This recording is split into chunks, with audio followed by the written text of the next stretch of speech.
Mask लगाएर सबैले सामाजिक दूरी कायम गरौँ।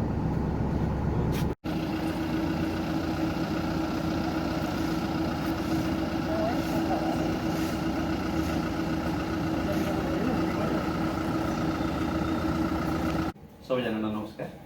जाउँ है पोखरा भन्ने अभियानको साथमा गण्डकी प्रदेश पोखराबाट आउनुभएका सम्पूर्ण पर्यटन अभियन्ताज्यूहरू, पर्यटन बोर्डका सदस्य आदरणीयज्यू, त्यसपछि भ्यान च्याप्टर पोखराका अध्यक्षज्यूहरू, पत्रकार मिडियाज्यूहरू, मिडियाकर्मीज्यूहरू, सबैजनालाई हाम्रो यो पर्सा निकुञ्ज राष्ट्रिय निकुञ्जमा हार्दिक स्वागत सहित यहाँ हाम्रो होटल एसोसिएसन बाराबाट पनि साथीहरू हुनुहुन्छ स्वागतको लागि र यहाँ मिडियाकर्मी साथीहरू पनि हुनुहुन्छ र विशेष गरी यो स्वागतमा आज यस निकुञ्जका वार्डेन साहब स्वयं हुनुहुन्छ, सहायक वार्डेनज्यूहरू पनि हुनुहुन्छ, उद्योग वाणिज्य सङ्घका संस्थापक अध्यक्षज्यूहरू पनि हुनुहुन्छ हामीसँग र यहाँहरूलाई स्वागत गर्न पाउँदाखेरि एकदम खुसी लागेको छ।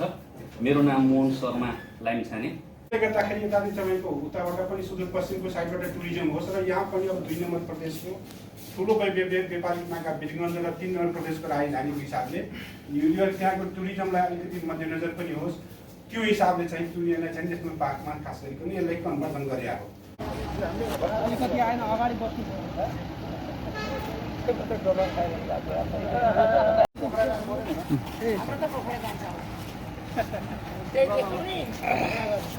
राम्रो भनियो त्यो भएर त्यति राम्रो भन्छ बाँदरले बिगाएर जान्छ क्या अगाडि हेर्नु नेपालले होइन हो त नि है बनाए बन्छ क्या तराई त पहाड पनि झन् सुन्दर हुन्छ नि बाटो बनाइदिएर सहिलेको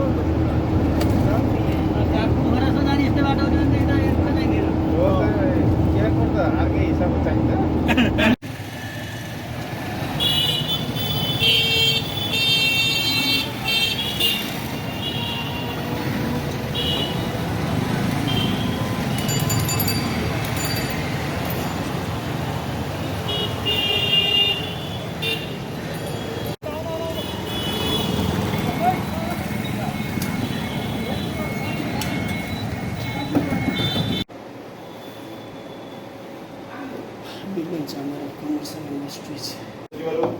एसोसिएसनका पदाधिकारी एवं अन्य भ्रमण प्रतिनिधिमण्डलज्यू, होटल एसोसिएसन पर्साका अध्यक्ष योगदान पुर्याइरहेको आर्थिक नगरी बिरगञ्ज तथा पर्सा जिल्लाका सम्पूर्ण निजी क्षेत्रको साझा चौतारीको रूपमा आफ्नो पहिचान बनाउन सफल बिरगञ्ज उद्योग वाणिज्य सङ्घले आफ्नो स्थापनाको 77औं वसन्तमा प्रवेश गरिसकेको सुखद अवसरलाई यहाँमा सगौरव राख्न चाहन्छु। प्रदेश नम्बर 2 का पर्यटन राज्य मन्त्री माननीय सुरेश कुमार मण्डलजीको उपस्थितिको अवसर छोपेर प्रदेश नम्बर 2 मा रहेका पर्यटकीय क्षेत्रको प्रवर्धन र विकासका लागि प्रदेश सरकारबाट भइरहेको पहल तथा नेतृत्वदायी भूमिकालाई अझ प्रभावकारी ढङ्गबाट अघि बढाउन हुन अनुरोध गर्दछु र सँगसँगै माननीय मन्त्रीज्यूबाट सिमरा विमानस्थलबाट नेपालका प्रमुख सहरहरूमा आन्तरिक उडान तथा छिमेकी राज्य भारतको पटनासम्मको उडान सिमराबाट हुने गरी व्यवस्था मिलाउन माननीय मन्त्रीज्यूमा हार्दिक अनुरोध गर्न चाहन्छु। प्राकृतिक मनोरम झटाले भरिएको नेपालकै अत्यन्तै सुन्दर र मनमोहक स्थल प्रकृतिको काखमा रहेको पोखरा आफैमा अनुपम र मनमोहक छ। अर्थतन्त्रको महत्त्वपूर्ण अङ्गको रूपमा रहेको पर्यटन क्षेत्रको प्रवर्धन बिना राष्ट्रिय अर्थतन्त्रको विकास गर्न कठिन मात्र होइन असम्भव प्राय छ। तसर्थ होटल तथा पर्यटन व्यवसायका विकासका लागि राज्य गम्भीर हुनै पर्छ। र हाम्रो चाहिँ आज हाम्रो प्रमुख अतिथि माननीय वन तथा वातावरण राज्य मन्त्री माननीय सुरेश कुमार मण्डलज्यू पनि हुनुहुन्छ। आज उहाँको आतिथ्यतामा यो काम आज यो कार्यक्रम गरिरहँदाखेरि निश्चय पनि पोखरामा चाहिँ एयर कनेक्टिभिटी अघि कुरा चाहिँ एकदम ठुलो मुख्य हो पोखरामा अब अहिले एक्जिस्टिङ एयरपोर्ट छ, अब अन्तर्राष्ट्रिय एयरपोर्ट पनि बन्दैछ। तर हामी चाहिँ अब अलिकति पोखराकै विभिन्न तह तबकाहरू र नेपाल सरकारका र प्रदेशहरू पनि अलिकति सुसुप्त भएको अवस्था हो कि भन्ने छ। त्यसको साथसाथमा अन्य विकासका कामहरू गर्नुपर्छ। हामीले चाहिँ अब किनभने पर्यटन चलायमान भएन भने अन्य औद्योगिक क्षेत्रहरू पनि सुसुप्त अवस्था हुन्छ भन्ने चाहिँ अहिलेको जगजाहेर नै रहेको अवस्था। समृद्धिसँग जोडेर अगाडि बढाउन खोजेको छ। प्रदेशको पोलिसी एन्ड प्रोग्रामको भाषामा भन्नुपर्दाखेरि 3 पिलर्स अफ प्रोस्पेरिटी भनेर हामीले भनेका छौँ। त्यसमा तपाईँको इन्डस्ट्री, टुरिज्म एन्ड एग्रिकल्चर छ, जसमाथि हामीलाई धेरै विश्वास छ।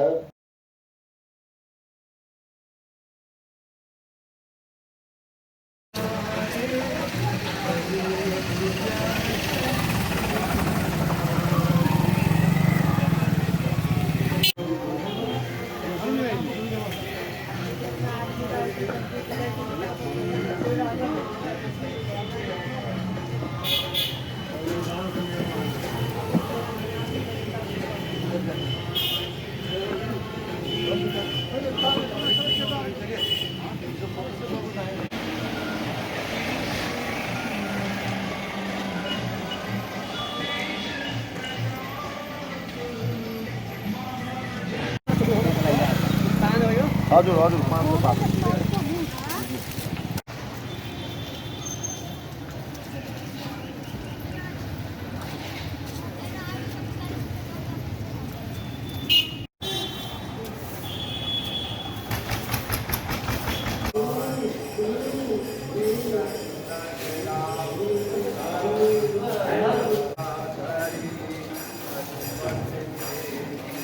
कहिले जति जम्मै बिन्दवासी गयो भने लेक साइडमा जान्छ होइन सर, सबै टिका लाएर नि भएन नि।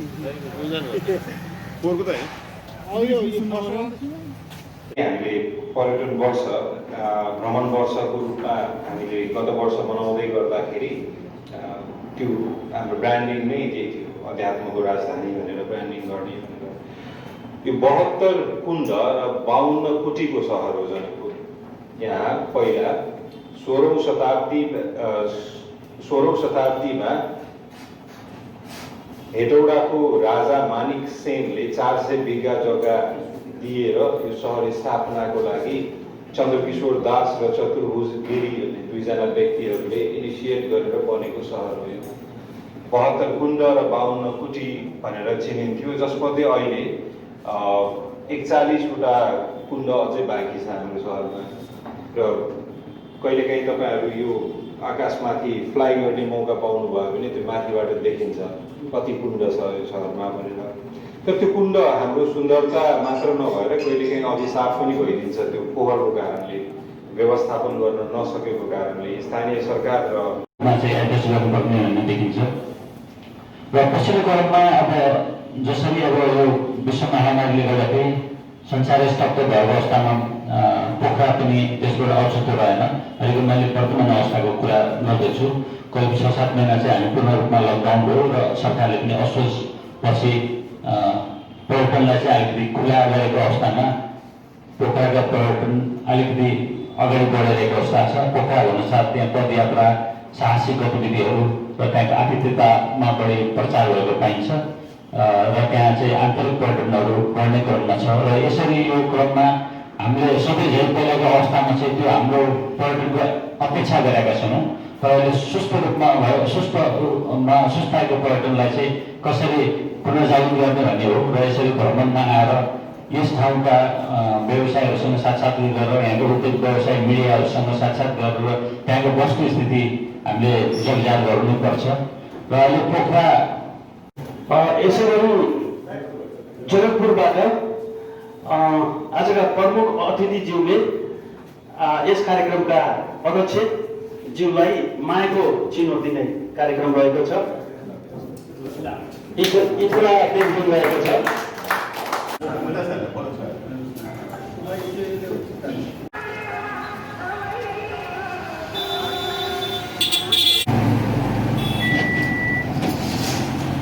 धन्यवाद हजुर, thank you very much. Pokhara आउँदा भेट होला है। अझै जानुभयो थियो तर के Bluetooth mode. मलाई ठिक भयो म त 5:30 बजे पिउनेको झन् खत्तम 1 बजेकै 1 बजे यहाँ सम्झनु त सुन्नु भएन अब बुवा नि पर्दैन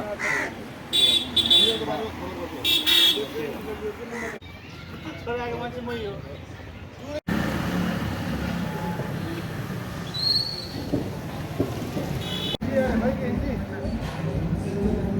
होटेलको नाम के भन्छ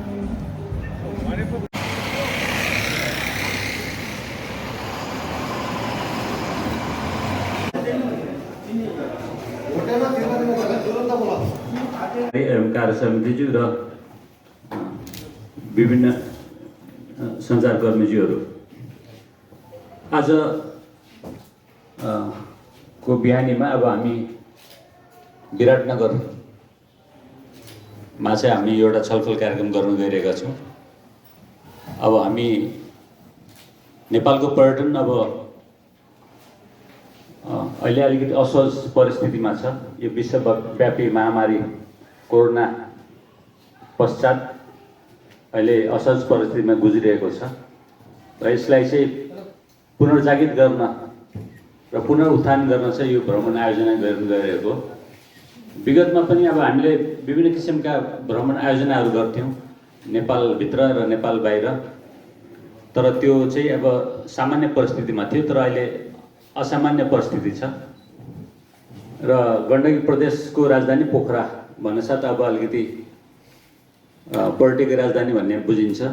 जसरी अब हामीले विराटनगरलाई चाहिँ औद्योगिक सहरको रूपमा चाहिँ हामीले गरेका छौँ र यो भ्रमणको मुख्य उद्देश्य उठ्नलाई व्यवसायीहरूले अहिले पोखरामा विभिन्न किसिमका छुट तथा सहुलियत प्याकेजहरू विभिन्न गतिविधिहरूमा दिइरहेको अवस्था छ र यसै गरी होटल क्षेत्रमा पनि सबै मिडियाका साथीहरूलाई म स्वागत गर्न चाहन्छु। त्यसै गरेर आज विशेष हामीले स्वागत गर्नै पर्नेमा चाहिँ हाम्रो पोखरादेखि लामो यात्रा विभिन्न ठाउँमा प्रचार गर्दै यहाँ आउनु भएको छ।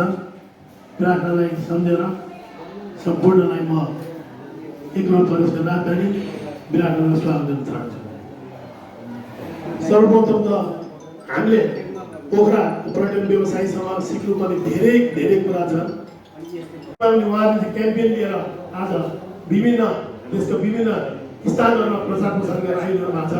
यो उहाँको हौसला, यो जोस प्रति पनि म नतमस्तक छु। हामी कुरा गर्छौँ जाने भनेर हामीले धेरैचोटि गऱ्यौँ, तर हामी जान सकिरहेको नभएको अवस्थामा पनि उहाँहरू आउनु भएको छ। यो हामीले सिक्नुपर्ने अवस्था छ। 18-20 वर्ष अगाडि एउटा भिजन लिएर आन्तरिक पर्यटन चाहिन्छ, हामीलाई आन्तरिक पर्यटन चाहिँ हाम्रो मेरुदण्ड हो भनेर प्रचार गरेर जम्मै पोखरा लिएर हाम्रो विवेदी महासचिव हुनुहुन्थ्यो होइन, उहाँले लिएर आउनु भएको थियो। उहाँले भिजन लिएर आउनु भएको थियो र अत्यन्त सक्सेस भएको थियो। जुन बेला नेपालमा कन्फ्लिक्ट थियो, माओवादी दण्डकालमा थियो, पर्यटन व्यवसाय जीर्ण अवस्था भएको बेलामा पनि उहाँले जुन यो क्याम्पेन लिएर आउनु भएको थियो त्यसले ठुलो एउटा चेन्ज ल्याएको थियो। त्यसै गरेर उहाँले यहाँ मात्रै होइन, नेपालमा मात्रै होइन, हाम्रो भारतका विभिन्न स्थानहरूमा चलिए पोखरा भनेर क्याम्पेन लिनु भएको थियो। त्यसले गर्दा नै आज पोखराको पर्यटन व्यवसाय धेरै उच्च ठाउँमा पुगेको छ। पाश्चिमाञ्चल होटल सङ्घको थियो र आजका प्रमुख अतिथि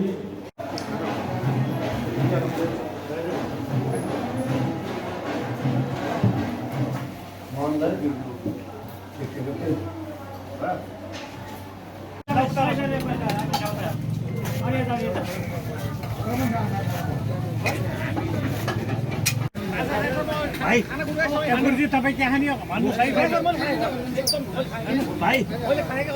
भाइ उहाँलाई स्नेक दिनु सर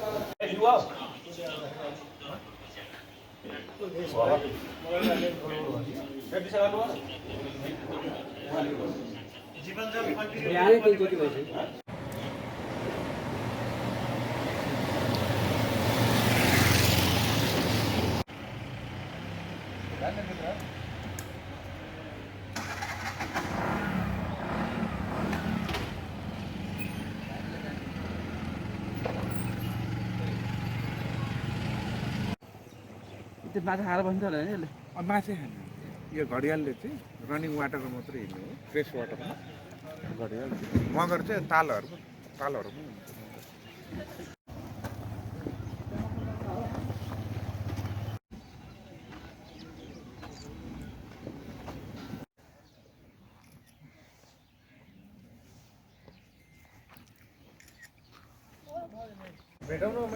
यस्तै थियो बिना अनि ठिकै हुन्छ कि ठिकै हुन्छ कि त्यही कमजोर भयो होइन हिँड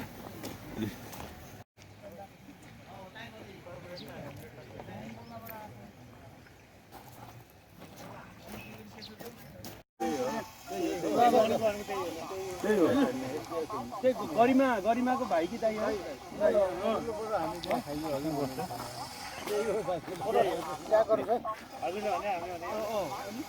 तोरी सम्झलो के तोरी काटेपछि फेरि सुन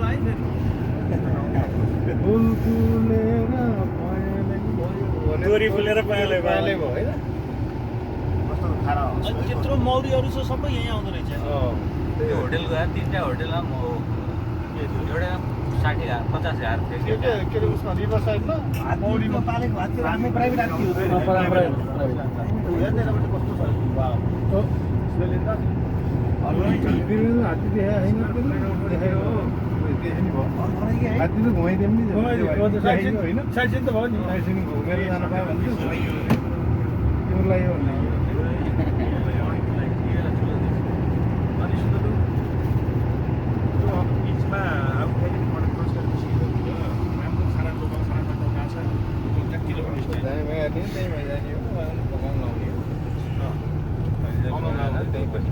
कालीज्वाला क्या